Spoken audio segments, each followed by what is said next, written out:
Everyone has their own idea of what a monster is. I think a monster is whatever your imagination thinks a monster is. I remember being a kid and not wanting to let a hand or a foot dangle too far off the bed because I had this fear that there was a monster that was going to grab it. I think with my monsters, I kind of wanted to give kids the permission to realize that a monster could be the playful, sort of curious monster, or the one that's scared, and not the monster that wants to eat your foot or your hand. This monster thing I do has been just unlimited for me, of where it can go and what I can do with it. You know, when I first think of a monster, especially one I've never made before, there's a lot of sketching involved.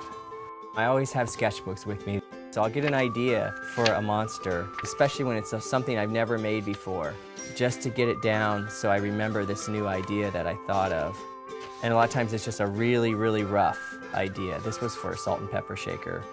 You know, I'll work out details too of like how I think the horns are going to come into the body or the expression that I want.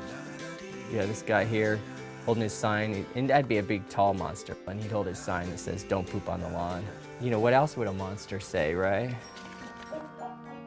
A lot of times the lid of a handle of any vessel I make is a found object. So I have here my wall of parts. Good old bathtub cold faucet handle. This is a toilet flusher.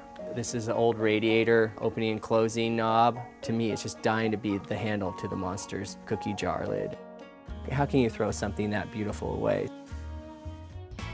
As I started making and selling monsters, I got approached by a mom who said, "Would you come to my son's birthday party and show the kids how to make monsters at a party?"